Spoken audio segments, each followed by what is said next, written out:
Good morning అండి సురేష్ గారు, మీకు శ్రీశైల్ రెడ్డి గారికి టీ న్యూస్ ప్రేక్షకులు. ఈరోజు కాంగ్రెస్ పార్టీ ఏదైతే నిన్న క్యాబినెట్ మీటింగ్ పెట్టుకుందో, క్యాబినెట్ మీటింగ్ ఎందుకు పెడతారండి? అందరూ మంత్రులు కూర్చొని అందరు అధికారులను పిలిచి అధికారులతోటి అసలు జరిగినటువంటి అభివృద్ధి ఏంది, ఏ శాఖల కోఆర్డినేషన్ ఎట్లా లేదు, మనం కోఆర్డినేషన్ ఎట్లా పెట్టుకోవాలని అధికారులతో మీటింగ్ పెట్టుకుంటాం. కానీ నిన్న జరిగినటువంటి సమావేశం వాటాల పంపిణీకి సంబంధించినటువంటి సమావేశం. ఏంది, నువ్వెంత సంపాదించినావు, ఎవరెవరు ఎంతెంత సంపాదించారు, మరి రేపు పొద్దుగాల క్యాబినెట్ రీషఫిల్ అవుతుంది, మరి దానికి క్యాబినెట్లో ఉండాలంటే ఎవరెవరు ఎంతెంత కట్టాలి అని చెప్పేసి ఢిల్లీ నుంచి ఏదైతే చెప్పారో దానికి డబ్బులు ఎంత కట్టాలని చెప్పేసి దాన్ని లెక్కలేసుకొని నిన్న కూర్చున్నారు తప్పితే ఇక్కడ కూర్చున్న స్పెషల్గా ఏం కొత్తది కాదు. కాబట్టి స్పష్టంగా మనకు కనిపిస్తుంది ఏంటంటే వాళ్ళు పెట్టుకున్న మీటింగ్ నిన్న క్యాబినెట్లో ఎవరు ఉండాలి, ఎవరు పోవాలి, ఎవరెవరైతే డబ్బులు కడతారో ఏఐసిసికి రాహుల్ గాంధీకి డబ్బులు కడతారో వాళ్ళు క్యాబినెట్ ఉంటారు, డబ్బులు కట్టని వాళ్ళు క్యాబినెట్లు ఉండరు, ఆల్రెడీ వేరే బేరాలు వస్తున్నాయని చెప్పేసి మాట్లాడుకోండి. ఇది మీరు నేను చెప్పింది కాదు. గతంలో ఏదైతే వాళ్ళ అంటే ఈరోజు మంత్రిగా ఉన్నటువంటి వెంకటరెడ్డి గారు ఆ రోజే 50 కోట్లు పెట్టి పిసిసి పదవి కొనుక్కున్నారని చెప్పేసి ఆ రోజు చెప్పారు.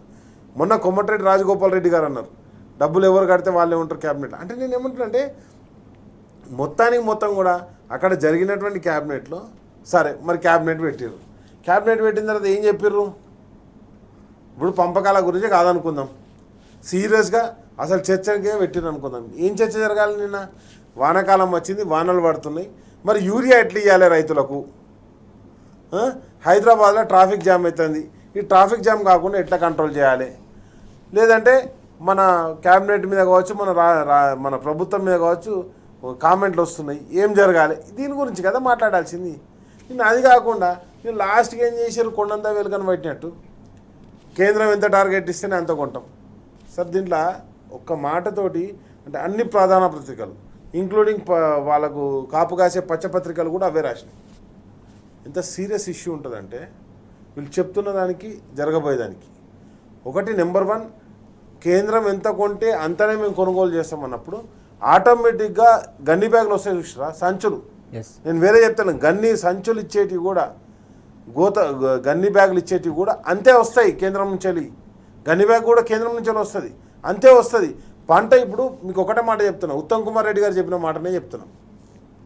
1,42,00,000 మెట్రిక్ టన్నుల ధాన్యం పండింది రాష్ట్రంలో.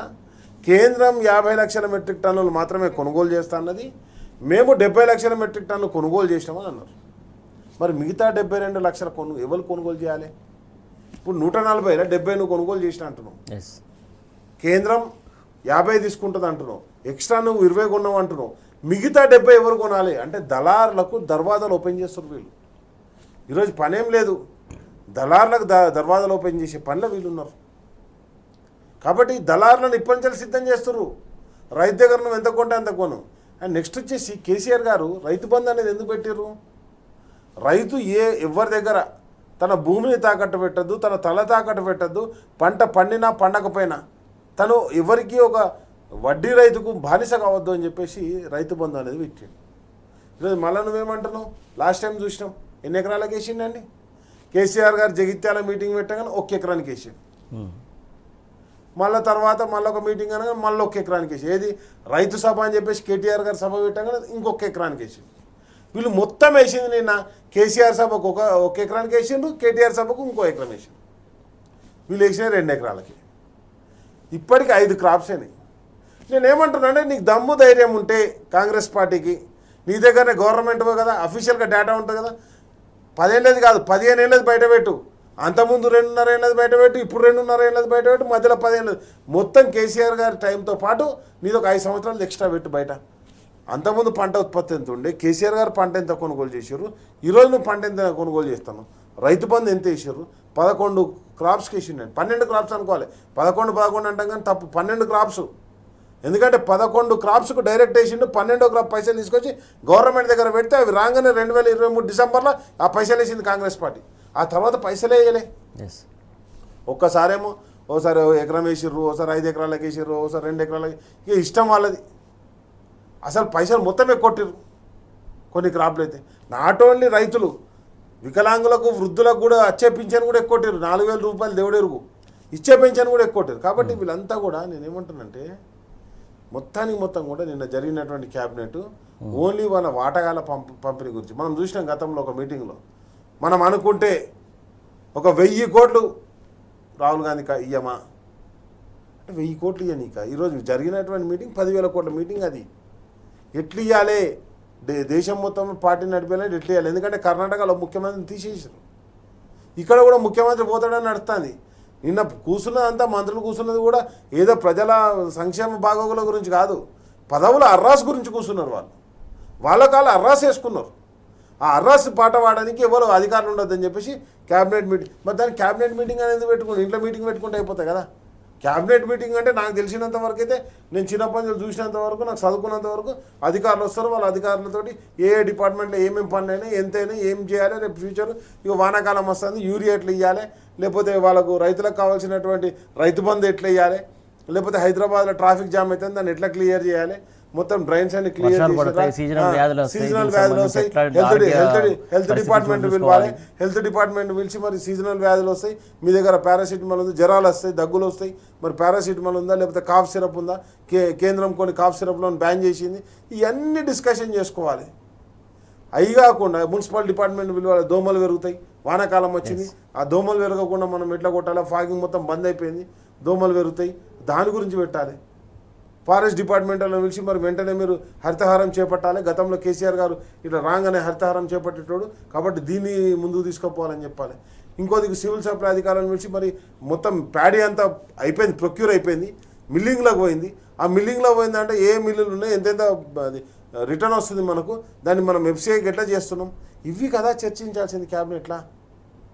నువ్వు క్యాబినెట్ పెట్టి అధికారులను ఎవరు వెళ్ళకుండా మేమే కూర్చొని మాట్లాడుకుంటూ ఏం మాట్లాడుకుంటారు, మీరు కూర్చొని దానికి మాట్లాడుకునేది ఏముంటుంది చెప్పు. దానికి క్యాబినెట్ మీటింగ్. మరి క్యాబినెట్ మీటింగ్లో ఇంత పెద్ద మీటింగ్ పెట్టి చేసింది ఏంటంటే మేము వడ్లు కొనం. వీళ్ళు చేసిన తీర్మానం ఏంది, ఇంతగానం ఖర్చు పెట్టి కూర్చొని చేసిన తీర్మానం ఏంటంటే మేము వడ్లు కొనం, మక్కలు కొనం, పెసలు కొనం, కందులు కొనం, ఏం కొనం మేము. అంటే రాష్ట్ర ప్రభుత్వం కూడా రైతులకు భరోసా ఇచ్చే పరిస్థితి లేదు ఇక్కడ. అరే వాళ్ళకి ఇప్పుడు నేనేమంటానంటే భరోసా ఎక్కడి సార్, నువ్వు అసలు ఏం చేస్తావు అని అడుగుతున్నాం. అసలు రాష్ట్ర ప్రభుత్వంగా నీ బాధ్యత ఏంది, రైతు బంధు ఇయ్యవు, వడ్లు కొనవు, యూరియా ఇయ్యవు, కరెంటు ఇయ్యవు, ఇక రైతులకు ఏమి ఇస్తావు నువ్వు? ఒకటి నెంబర్ 1. నెంబర్ 2, నువ్వు ఇప్పటికీ నిన్న ఏంది వాళ్ళ మీటింగ్లో, అంతకుముందు మీటింగ్ కంటే ముందు 1,50,000 మంది పింఛన్లు తీసేసారు. గతంలో ఒక 3 లక్షల మంది తీసేసారు. ఓకే, 3 ఈ 1,00,000 4.5 లక్షలు కేసీఆర్ గారు ఇచ్చిన పెన్షన్లకి తీసేసారు. ఒక్క కొత్త పెన్షన్ ఇవ్వలే, ఒక్కటంటే ఒక కొత్త పెన్షన్ ఇవ్వాలి ఇప్పటివరకు, అవి తీసేసారు. నెక్స్ట్ వచ్చేసి ఇంకేం చేశారు, కేసీఆర్ కిట్ తీసేసారు. అదే అమ్మాయి పుడితే 13,000, అబ్బాయి పుడితే 12,000, అది తీసేసారు. అసలు నువ్వు ఏముంచినావు, ఏం చేస్తున్నావు? షాదీ ముబారక్, కళ్యాణ లక్ష్మి, తులం బంగారం ఇస్తాను, అది లేదు. కనీసం మా చెక్కులను ఎప్పుడు ఇస్తుందంటే 21st డేకి ఇస్తారు. 21st డే కావచ్చు, ఇంకా బడికి పోయేటప్పుడు ఇస్తారు కావచ్చు వాళ్ళు. బీసీ ఫీజు రియంబర్స్మెంట్ మొత్తం బంద్ చేసిర్రు. రిటైర్డ్ ఉద్యోగులకు రూపాయి ఇస్తలేరు, వాళ్ళకి పింఛన్లు ఇస్తలేరు, వాళ్ళ హాస్పిటల్ హెల్త్ కార్డు ఇస్తలేరు. ఏమి ఇస్తున్నావు నువ్వు? DL pending. నేను ఏమంటున్నానంటే ఎక్కడికక్కడ కేంద్రమేమో అన్ని డిఎల్ ఇస్తుంది, వీళ్ళేమో డిఎల్ ఇయ్యరు. అండ్ నెక్స్ట్ వచ్చేసి కేంద్రం ఎంత కొండ, దాన్ని నువ్వెందుకు కొనుడు, కేంద్రం కొంటుంది కదా డైరెక్ట్, మన ఆఫీసర్లను పెడతారు, వాళ్ళు కొనుక్కుంటారు. ఇదే కేంద్రం కొన అంటేనే కదా కేసీఆర్ గారు ఢిల్లీ దాకా పోయి ధర్నా చేసి ఇచ్చినాం. ఆ రోజు కేసీఆర్ గారు ఆధ్వర్యంలో రైతు దీక్ష ఎందుకు చేసినాం ఢిల్లీలో, ఇందిరా పార్క్ దగ్గర ఎందుకు చేసాం దీక్ష? వడ్లు కొన అన్నప్పుడే కదా. మా దగ్గర ఇంత వడ్లు వండుతున్నాయి, నువ్వు ఎట్లయితే హర్యానాలో కొంటావో, ఎట్లయితే పంజాబ్లో కొంటావో, అట్లనే నా తెలంగాణలో కొనాలి అని కదా మేము చేసినటువంటి ఇష్యూ. రైట్. కాబట్టి వీటన్నిటిని అడ్రస్ చేయకుండా నిన్న ఓన్లీ క్యాబినెట్ నడిచిందంటే వాళ్ళు ముచ్చట పెట్టుకొని పదవులను వేలం పాడుకోవడానికి మాత్రమే వాళ్ళు నిన్న కూర్చున్నారు.